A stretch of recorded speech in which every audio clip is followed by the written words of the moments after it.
Imagine a town where life is usually quiet and everyone's familiar with each other's daily routines. Cedarville, Indiana, was exactly that kind of place until one summer day in 2010, when a well-known local handyman, Jacob Callahan, mysteriously vanished. Known for his friendly nature and willingness to lend a hand, Jacob's disappearance left the town reeling and filled with questions. For months, no one knew what had happened to him, and his absence became the talk of the town. Then, in a sudden and grim twist, the mystery deepened. In March 2011, almost a year after he went missing, Jacob's body was discovered buried under a new patio in his own backyard. What had started as a search for a missing neighbor turned into a murder investigation that would expose deep-seated betrayal right in the heart of this small community. As we uncover the layers of this story, we'll explore how Cedarville was transformed by this tragedy and the secrets that came to light, shaking the very foundations of trust and community spirit. As we delve into the background of this tragic story, let's introduce the main figures. Jacob, his wife Helena, and Michael Trent, Helena's secret lover. Jacob and Helena had been married for over a decade, living what appeared to be a content life together in their modest Cedarville home. However, beneath the surface, there were undercurrents of discontent that few noticed until it was too late. Helena, seemingly settled in her life with Jacob, was actually growing restless and seeking more than what her routine life offered. It was during this period of dissatisfaction that she met Michael Trent. Michael, who was recovering from a recent and bitter divorce, brought a new and exciting perspective into Helena's life, contrasting sharply with Jacob's steady and reliable nature. Their affair began as a clandestine relationship, hidden from the eyes of the tight-knit community. As investigators pieced together the timeline, they uncovered how Michael became a frequent, albeit secretive, visitor to the Callahan home, under the guise of business dealings that soon morphed into a passionate affair.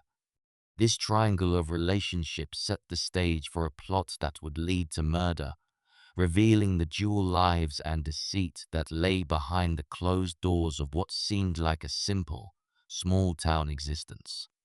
As we move forward, the depth of betrayal and the motives behind this tragic murder begin to come into sharper focus, laying bare the consequences of hidden truths. When Jacob's body was discovered buried beneath his own backyard, the Cedarville police sprang into action, turning every stone in what had now become a murder investigation. The case began with a tip received anonymously the night before the grim discovery, guiding the police directly to the spot where Jacob was buried. This led to a tense morning for the Cedarville police as they meticulously dug through the neatly kept lawn of the Callahan residence, with neighbors and passers-by looking on in hushed suspense. As the investigation unfolded, the police focused on gathering forensic evidence from the scene. This included soil samples from the burial site and a tarp found in the garage that matched fibers attached to Helena's gardening gloves, which were found discarded in the basement. These small, yet crucial pieces of evidence started to form a damning link between Helena and the crime scene. The meticulous nature of the investigation highlighted the police's determination to uncover the truth.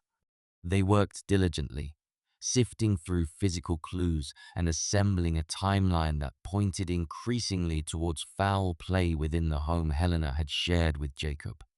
This initial phase of gathering evidence was critical, setting the foundation for the complex legal battle that would follow as they prepared to bring the suspects to justice. The focus and thoroughness of the Cedarville police were pivotal in beginning to unravel the web of deceit that had led to Jacob's untimely death. The Cedarville police, building on the physical evidence collected from the crime scene, expanded their investigation to include a detailed review of Jacob and Helena's financial records. This inquiry revealed startling inconsistencies that raised further suspicions about Helena's involvement in the crime. Investigators discovered that in the weeks leading up to Jacob's disappearance, there had been substantial withdrawals and unusual purchases that Jacob would not typically make. Helena had apparently drained Jacob's savings, splurging on high-end furniture and several large, unexplained cash withdrawals. Meanwhile, the community's role became unexpectedly crucial as neighbors began to come forward with their observations. Many reported seeing Michael Trent's truck parked outside the Callahan home late at night, well before Jacob's disappearance became public knowledge. Others noted a stark transformation in Helena's behavior after Jacob was no longer seen as she shifted from being reserved and somewhat distant to becoming vibrant and social, often hosting gatherings at her home, which seemed odd given the timing. These financial discoveries and community testimonials painted a troubling picture of premeditated actions and deception. As the puzzle pieces connected, they not only supported the physical evidence found at the crime scene, but also highlighted the calculated nature of the betrayal that had occurred within the Callahan household. This aspect of the investigation underscored the depth of the deceit and ultimately contributed significantly to building a strong case against Helena and Michael. As the Cedarville murder case deepened, forensic analysis became a cornerstone of the prosecution's evidence against Helena and Michael. The meticulous examination of the physical evidence collected from the crime scene played a pivotal role. Forensic experts focused on the tarp that encased Jacob's body, comparing fibers from this tarp with those found on Helena's gardening gloves and in their garage. This linkage was crucial, as it tied the tools used to bury Jacob directly to Helena, undermining her initial claims of innocence. Additionally, the soil samples from the burial site were scrutinized. The composition of these samples matched the soil disturbances around the new patio, further implicating the area as the primary crime scene. Forensic analysts were also able to trace minuscule fibers and other residues from the crime scene back to items within the house, establishing a trail of evidence from inside the home to the backyard where Jacob was buried. These forensic findings not only connected the dots between the suspects and the scene, but also provided the jury and the community with scientific proof of the calculated nature of the crime. This level of detail in forensic scrutiny ensured that the evidence was concrete and irrefutable, reinforcing the case against Helena and Michael as the orchestrators of the murder.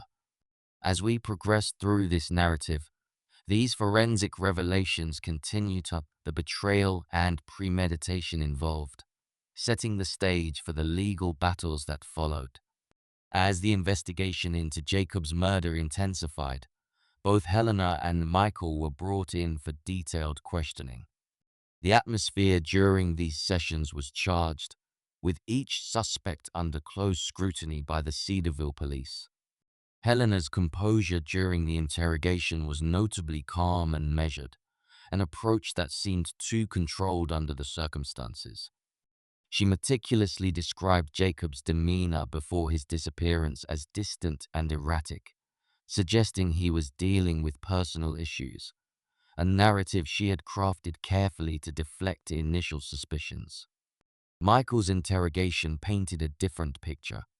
He appeared more measured and cooperative, offering an account that supported Helena's claims initially, but maintained that his relationship with her began only after Jacob had supposedly left. However, detectives quickly noticed inconsistencies in their stories and the strain in their responses as pressure mounted. The behavior of the suspects during these interviews provided critical insights into their personalities and potential guilt. Helena's unflinching calmness and Michael's calculated confirmations raised red flags for the investigators, prompting them to delve deeper into the evidence and the suspects' pasts. This phase of the investigation was pivotal in piecing together the true narrative behind Jacob's disappearance and death. As the facade slowly began to crumble under the weight of forensic evidence and targeted questioning. As Cedarville's police pieced together the case, the town's perception of Helena and Michael began to shift dramatically. Initially, the community had rallied around Helena, sympathizing with her as the grieving widow. However, as details of her affair with Michael Trent and their suspicious activities came to light, the sentiment quickly changed. Neighbors started sharing more about the odd dynamics they had noticed. Frequent late-night visits by Michael even before Jacob was reported missing, and a sudden, uncharacteristic cheerfulness in Helena's demeanor following her husband's disappearance. This community insight was crucial, as it highlighted a stark contrast between the couple's public facade and the secretive, deceitful behavior observed by those closest to them. The whispers around town began to paint a picture of a woman who not only seemed unaffected by her husband's disappearance, but who had also become unusually sociable and lavish in her lifestyle. The changing community perspective added another layer of depth to the investigation, as it became clear that Helena had used her social engagements as a smokescreen to cover up the grim reality of her actions. This public and neighborly perception played a significant role in shaping the direction of the police inquiry, reinforcing the theory that Helena's outward persona was meticulously crafted to hide her true involvement in Jacob's tragic fate. After carefully reconstructing the events, the detectives brought these revelations to the trial, presenting a compelling narrative. They described how shortly after the affair began, Helena and Michael meticulously planned their actions. Security footage and digital records showed Helena purchasing items used in the murder and subsequent burial days before the event, aligning with sudden withdrawals from Jacob's account. Further analysis confirmed that Helena's narrative about Jacob leaving after an argument didn't align with their financial transactions and communications logged hours before he was last seen. The data painted a picture of a normal day until the evening when phone activity at the Callahan home spiked, then abruptly ceased around the time Jacob was likely attacked. This precise timeline revealed the depth of premeditation involved and helped jurors understand the sequence of deceit and manipulation leading up to and following the murder. The effort to align these timestamps with physical evidence was crucial in undermining the defense's narrative of a spontaneous or justified altercation, sealing a narrative of cold, calculated murder orchestrated by Helena, with Michael as a willing participant. With the investigation complete, the case against Helena and Michael moved into the courtroom, marking the beginning of a high-stakes legal battle that captured the attention of Cedarville and beyond. The legal proceedings were meticulous, as prosecutors aimed to weave together the complex narrative of deceit, betrayal, and murder into a coherent argument that could stand up in court. The trial opened with the prosecution presenting a detailed overview of the evidence, from the forensic findings at the crime scene to the reconstructed timeline of Jacob's murder. They argued convincingly that Helena, with Michael's assistance, had planned and executed Jacob's murder to free herself from her marriage and continue her affair without obstacles. Helena and Michael were tried together, complicating the defense's strategy as each sought to minimize their own involvement while implicating the other. The prosecution, however, used the abundance of evidence to systematically dismantle their defenses. Witness testimonies, financial records, and forensic evidence were all presented in a manner designed to leave little doubt of their guilt. The courtroom dynamics were tense, with the community closely watching each development. Prosecutors called experts to testify about the nature of the evidence, particularly the forensic analysis that linked the materials used in the murder to items found in the Callahan home. The legal proceedings not only sought to achieve justice for Jacob, but also aimed to provide a clear account of the events to the community, which had been shaken by the betrayal it revealed. During the trial, the courtroom was the stage for dramatic and poignant testimonies that held the jury and the public's rapt attention. Michael Trent was one of the key witnesses, and his testimony proved to be a turning point in the case. He detailed his affair with Helena, describing how their relationship evolved from a casual friendship to a romantic and ultimately conspiratorial partnership. Michael recounted the events leading up to the murder, explaining how Helena persuaded him that eliminating Jacob was their only way to be together freely. Helena, for her part, maintained a composed demeanor throughout the trial, consistently denying her involvement in the murder. She portrayed herself as an unwitting participant, suggesting that Michael was the orchestrator of the crime. Her testimony aimed to paint a picture of herself as a victim of Michael's manipulative tactics, a strategy designed to elicit sympathy from the jury. The prosecution, however, challenged Helena's narrative vigorously. They brought forward evidence of her involvement, including digital communications between her and Michael that contradicted their testimonies about the nature and timing of their relationship. The prosecutor cross-examined Helena and Michael intensely, highlighting inconsistencies in their stories and underscoring the calculated nature of their actions. Witnesses from the Cedarville community also testified, providing background on Helena and Jacob's marriage, as well as describing Helena's behavior before and after the murder.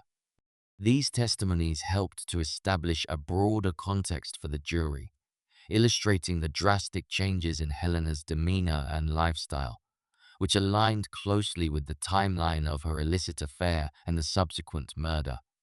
The trial was a meticulous unpacking of the lies and deceit that led to Jacob's tragic death, with each testimony adding layers of depth to the prosecution's case, making it increasingly difficult for the defense to counter the overwhelming evidence of premeditation and guilt. The culmination of the trial arrived with the jury's deliberation and the subsequent delivery of the verdict. After extensive testimony, compelling evidence, and rigorous cross-examinations, the jury found Helena Callahan guilty of first-degree murder and Michael Trent guilty of second-degree murder.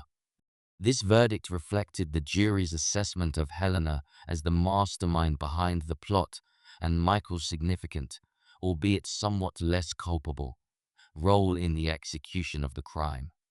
The sentencing phase followed shortly after the verdicts were announced. Helena was sentenced to life in prison without the possibility of parole, a decision that underscored the severity of her actions and the premeditated nature of the murder.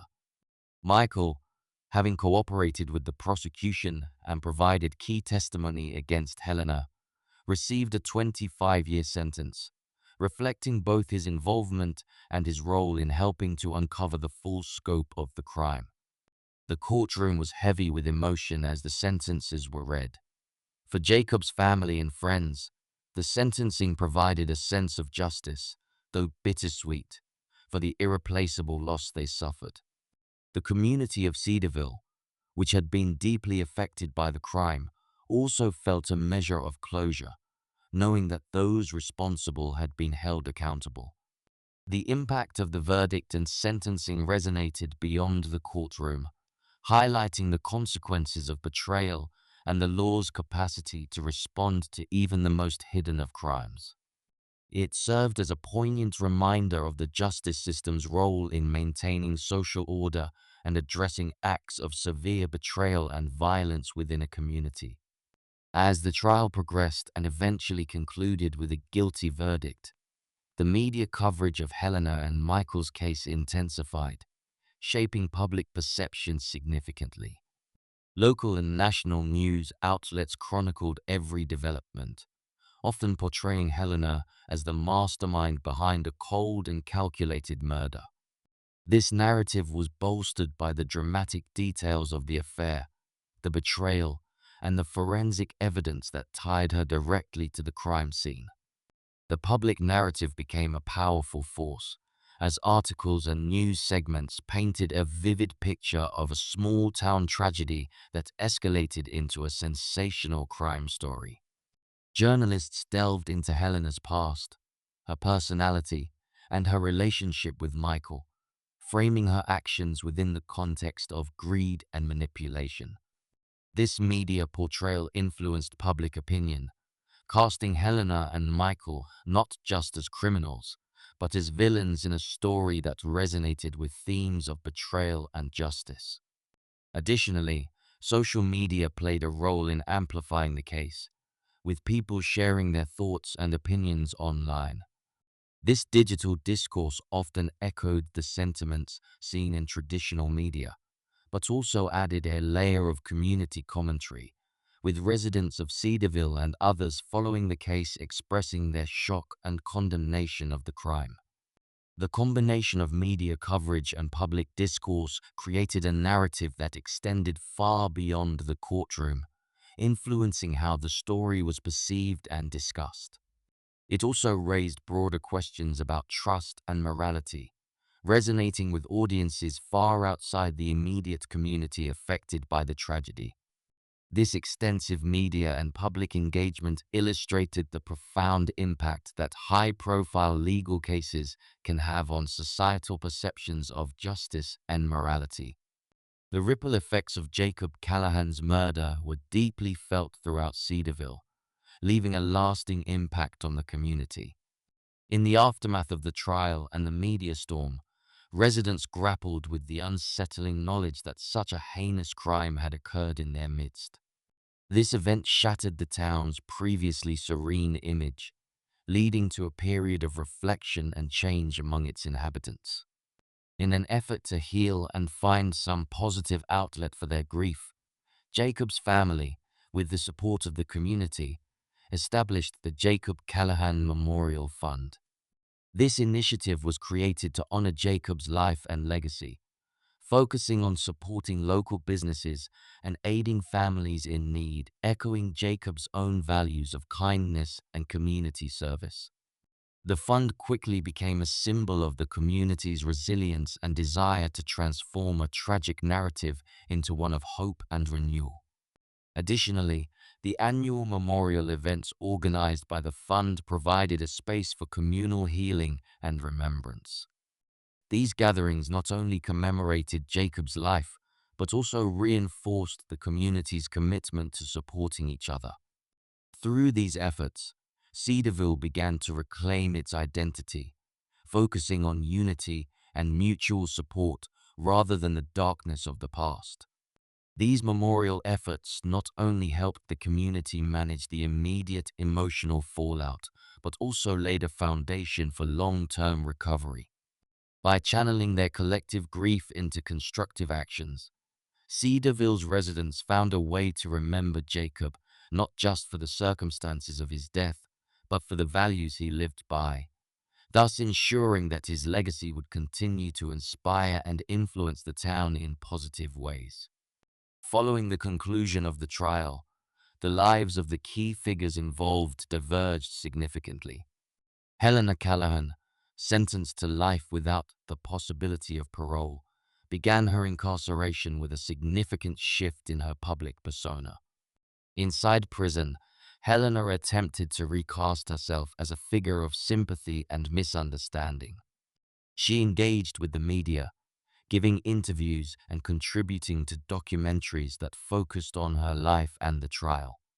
Despite her efforts to garner public sympathy, she remained a controversial figure, with many viewing her attempts at self-victimization skeptically. Michael Trent, on the other hand, received a 25-year sentence due to his cooperation with the prosecution. His early release from prison was met with mixed reactions from the public. Michael's post-release life was marked by a low profile. He avoided the public eye, seeking to live quietly and away from the notoriety that his case had brought him. This contrasted sharply with Helena's approach and highlighted their differing responses to their circumstances.